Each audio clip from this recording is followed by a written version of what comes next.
é o contrato de experiência. E isso você não tem como mensurar estatisticamente, né, que são até 3 meses. Isso é muito utilizado, inclusive, na agricultura. A safra vai pouco tempo, se o contrato for prazo determinado, depois dispensa pelo contrato de experiência, que é uma forma também utilizada fortemente.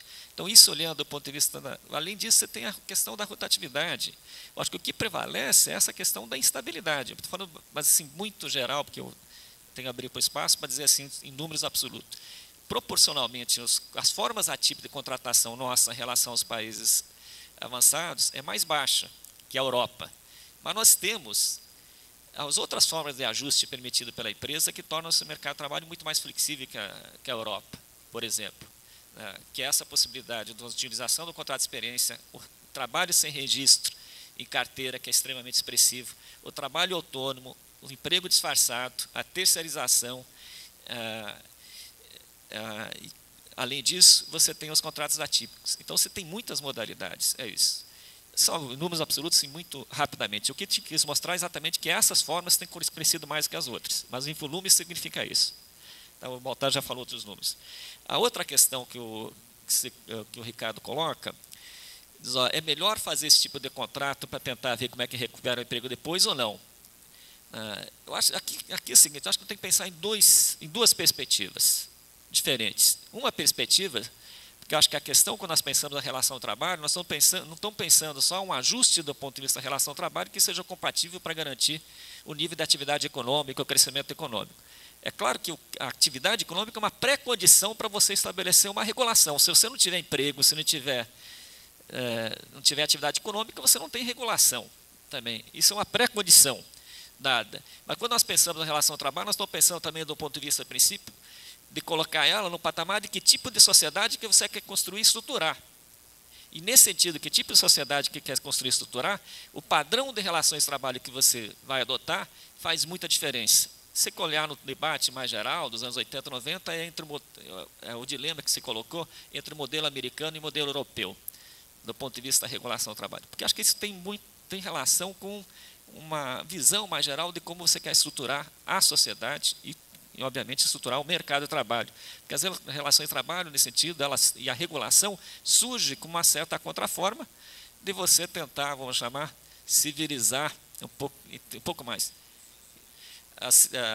Respondendo diretamente isso, é o seguinte, o banco de horas, na forma como foi concebido, ele significa uma política que vai sujeitar o trabalhador, inclusive sua vida, às necessidades da empresa, né, do seu nível de atividade, vai modular a jornada.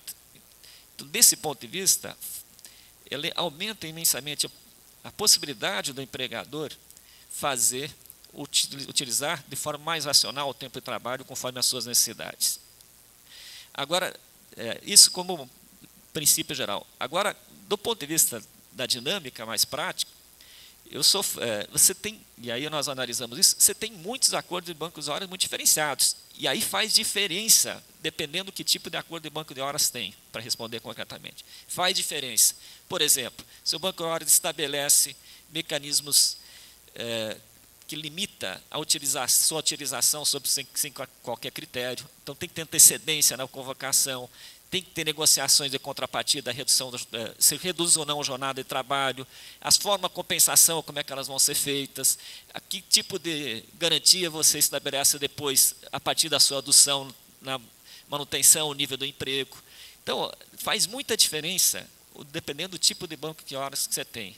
E aí, como você faz muita diferença, obviamente que eu acho que são casos, cada caso tem que ser analisado em particular e não fazer uma generalização no sentido. Mas falando do ponto de vista da ideia geral, aquilo que eu falei anteriormente, mas do ponto de vista efetivo, aí você tem que analisar caso a caso e olhar que tem muita diferenciação e essas diferenciações, obviamente, têm a ver com o poder sindical e isso implica, sim, em situações diferenciadas numa situação depois da retomada do nível de emprego. Claro que tem incidência isso e tem diferença. Tá? E agora, por que em cada caso? Vou pegar um outro caso concreto, que uma empresa nossa analisada propôs. O sindicato se convenceu de que ela queria reduzir a jornada como forma de baratear seus custos de despedida, porque 2 meses depois ela vai demitir.